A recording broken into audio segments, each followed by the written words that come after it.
एक बहुत ही interesting IPO खुला हुआ है और मुझे ऐसा लगता है कि ये एक गोल्डन अपॉर्चुनिटी है। और मैंने भी आज देखिए शर्ट इत्तेफाक से गोल्डन कलर का ही पहना है। और दूसरी बात ये और है कि ऑगमोंट नाम में ही पता चलता है कि कुछ गोल्ड से रिलेटेड और एक integrated gold and silver platform है। इंडिया के अंदर एक यूनिक बिजनेस मॉडल है जिसका कोई लिस्टेड कंपेरेबल पीयर्स नहीं है एंड पूरे एंटायर मतलब वैल्यू चेन में एक बहुत ही अच्छा काम कर रही है। Procurement, refining to bullion trading, digital gold, jewellery manufacturing, international sales है और फिर गोल्ड बैग फाइनेंशियल सर्विसेज भी है। तो इस तरीके का एक कंपनी है और प्रोमोटर्स जो है इस इंडस्ट्री के बहुत पुराने वेटरन्स है और इनफैक्ट काफी अपने इकोसिस्टम में काफी रिनाउंड नेम है इनफैक्ट। तो इनफैक्ट मुझे ऐसा लगता है कि इस आईपीओ में बहुत सारी अच्छाइयां हैं और मुझे खराबी कम दिखी क्योंकि मुझे एक तो डेट फ्री मॉडल बहुत बढ़िया लगा, यूनिक बिजनेस मॉडल बहुत बढ़िया लगा, रीजनेबल वैल्यूएशंस बहुत बढ़िया लगा। एक जरूर है कि इस बिजनेस में मार्जिन्स कम होते हैं और लाजमी है, कमोडिटी का बिजनेस है तो मार्जिन्स कम होते हैं और दूसरी तरफ कुछ फ्लक्चुएशन की रिस्क भी हो सकती है।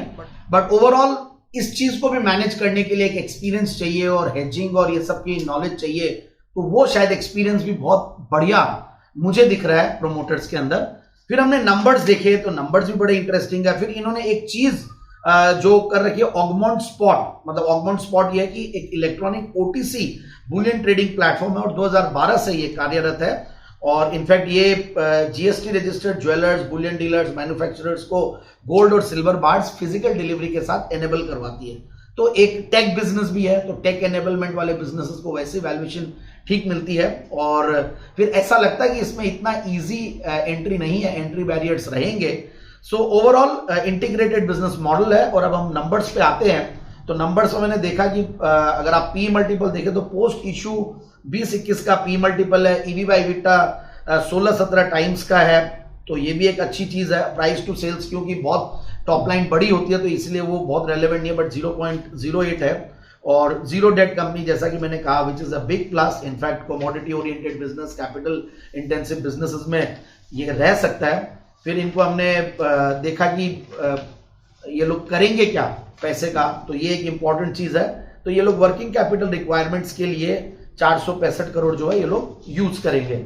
So overall implied market cap जो है वो करीब 7,200 करोड़ की होती है और इनफैक्ट जो फ्रेश इशू है वो करीब इशू साइज करीब 620 करोड़ का है, ओएफएस 205 करोड़ का है। सो टोटल मिला के 825 करोड़ का टोटल इशू होता है। सो एक अच्छी कंपनी सस्ते वैल्यूएशंस पे आ रही है, एंकर इन्वेस्टर्स की क्वालिटी भी इनफैक्ट बढ़िया है, उनसे भी काफी कॉन्फिडेंस आता है। एचडीएफसी, निपॉन, टाटा जैसे नाम आते हैं, नोमुरा जैसे नाम आते हैं, तो ये भी एक इंपॉर्टेंट चीज होती है देखने के लिए। और ओवरऑल हमने देखा लिस्टिंग गेन्स का भी अपॉर्चुनिटी है क्योंकि सस्ते वैल्यूएशंस पे है और चूंकि बिजनेस मॉडल यूनिक है तो लॉन्ग टर्म इन्वेस्टमेंट अपॉर्चुनिटी भी बनती है। और पीयर कंपैरिजन जैसे मैंने कहा कि कोई पीयर कंपैरिजन ऐसे बनता नहीं है।